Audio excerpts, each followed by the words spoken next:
Hello, all. This is Universal Group of Institutions, Bangalore. Let's talk about Joint Parliamentary Committee. Today, we are diving deep into a significant topic that has been making headlines: the demand for a Joint Parliamentary Committee investigation in the Adani Hindenburg issue. This is not just a news item, but an essential area of study under the UPSC syllabus. So, let's break it down. Recently, a report by the US based Hindenburg Research has stirred the political landscape in India. The report published on August 10th alleges that Madhabai Puri Bach, the current chairperson of SEBI, and her husband had prior investments in offshore funds connected to the Adani Group.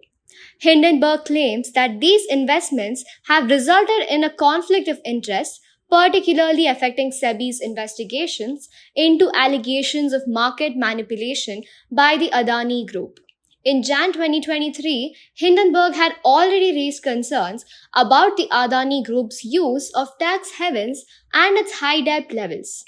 These allegations had led to a significant market crash, wiping out $150 billion in value from Adani's publicly listed companies. Now, with fresh allegations surfacing, the opposition is demanding a thorough investigation through Joint Parliamentary Committee. Before we dwell further into the current issue, it's crucial to understand the role and significance of a Joint Parliamentary Committee. For UPSC papers, this comes under General Studies paper too. So UPSC aspirants, maybe you want to have a look at this. JPC is a critical concept under General Studies paper too, especially topics which can be like statutory, regulatory, and various quasi-judicial bodies and parliament and state legislatures, structure, functioning, conduct of business, and powers. Let us first understand what are parliamentary committees. So, parliamentary committee is a crucial tool for ensuring accountability in our democratic system. It's either appointed or elected by the House and works under the direction of Speaker or Chairman. Parliamentary committee derive their authority from Article 105, which provides privileges to parliamentary members, and Article 118, which allows Parliament to regulate its procedures and the conduct of business. Now, how many different types of parliamentary committees are there? There are two types of parliamentary committees. One is your standing committees and one more is your ad hoc committees. So, standing committee is a permanent one. It can be, public accounts committee or it could be the estimates committee. Then there's ad hoc committee. This is that committee that is getting formed, for a particular specific purpose. For example, committees formed to investigate specific issues like MPLAD scheme. Ad hoc committees are further divided into select committees which are specific to one house and joint parliamentary committees which include members from both the Lok Sabha and Rajya Sabha. Understanding JPC in detail. Joint Parliamentary Committee is set up for specific objective and duration. It is formed through a motion passed in one House of Parliament and then it gets agreed upon by the other. The motion also determines membership and scope of committee's investigation.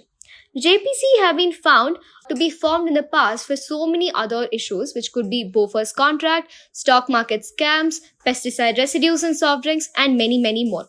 These committees allow Parliament to investigate issues more thoroughly, engaging with domain experts and scrutinizing government policies.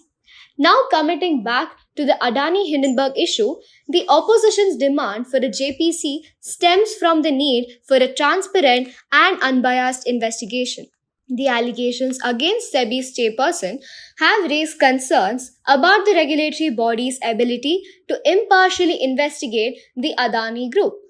A JPC can play a vital role by providing platform for bipartisan scrutiny, examining evidence, and ensuring that the investigation is thorough and unbiased.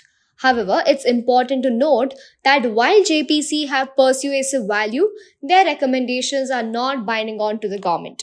The government has the discretion to take action based on the committee's finding. Now, what power does it hold? It's a committee, so of course there has to be some powers, right? Now, again, this powers also you can dwell in different powers are there. Like first is evidence collection. So what does the JPC do? It's going to gather evidence from experts, from public bodies, associations and individuals. All the evidences that you want, they collect it. After that, either suo moto or based on requests, it's made into committee over there. JPC can take oral, written evidence, call evidence, whatever relevant documents that they want to document. Documentation has to be done for all the evidences. Next is witness summoning. If a witness fails to appear before a JPC in response to a summon, their conduct is considered contempt of the House. Okay, this gives the JPC substantial authority in compelling the presence of individuals relevant to the injury. So, ministerial exceptions, although ministers are typically not called to give evidence, exceptions here and there is made. You can't just call a minister and ask them to give them, evidence over there. But yeah, exceptions are there. For example, during the irregularities in securities and banking transactions, probe with the speaker's permission, ministers were summoned for specific information. Documentary evidence. So JPC can request document related to its inquiry. They are having some sort of inquiry that they're going. So if any document is in need for them, they can freely and definitely surely ask. However, if the government deems a document as prejudicial to the safety or interest of the state, it can withhold or refuse to produce it. In such cases, Speaker has the final say in any disputes over evidence collection. What is the limitations? Let's discuss them one by one. Non-binding recommendation. Recommendation made by a JPC are persuasive, but they are not binding in nature. The government can choose to ignore these recommendations and the committee cannot enforce any sort of an action. Limited mandate. So the scope of a JPC is determined by the motion that constitutes it. While the mandate can extend beyond financial scrutiny, it is still restricted to the issues Parliament has prescribed. This restricts the committee's ability to explore issues outside its defined scope. A JPC cannot prosecute individuals or cancel licenses. They don't have that executive authority over there. These actions are executive functions that only the government can perform. Cancelling their license or whatever it is, only government can do it. Would the JPC limited to making recommendations? Yes, they can make a recommendation saying, okay, I want this individual so and so license cancelled. But the authoritative power or the governmental power, the executive power, that is not given to them. Confidentiality of the proceedings. So the proceedings of a JPC are confidential unless the committee decides otherwise. This limits the transparency of the committee's work and the public's ability to scrutinize its findings. Disbandment post-report. After submitting its report to Parliament, a JPC is disbanded. It means that it has no ongoing role in ensuring that its recommendations are implemented or that the issues it examined needs to be addressed. Past JPC investigations. So far, 7 JPC investigations or 7 JPCs have been set up since independence to probe various matters, which could be the Bofors contract that I already mentioned, Harshad Mehta scheme, and the 2G spectrum case. While these committees have provided valuable insights, their effectiveness, of course, depend upon the government's willingness to act on the recommendation. They might consider it, but acting is always different, right? Action speaks better than words. So, for example, the JPC set up to investigate the Harshad Mehta scam led to significant changes in market regulations. But the JPC on the 2G spectrum case faced criticism for being influenced by political interests. So, every issue has a different public view or a public opinion over there.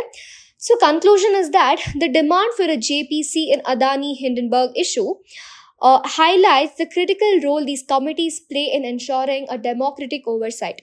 While the outcome of the specific demand is yet to be seen, we don't know how it's going to turn out, but the broader implications for governance, accountability, and integrity of our regulatory bodies are profound. As we continue to follow this issue, it remains a significant topic not just for current affairs, but also for getting a deeper understanding, for digging it into India's democratic institutions. That's all for today's analysis. If you found this video helpful, do not forget to like, share and subscribe for more such insights. Keep preparing and we'll see you in the next video. Thank you for watching. Stay connected with us for more UPSC focused content.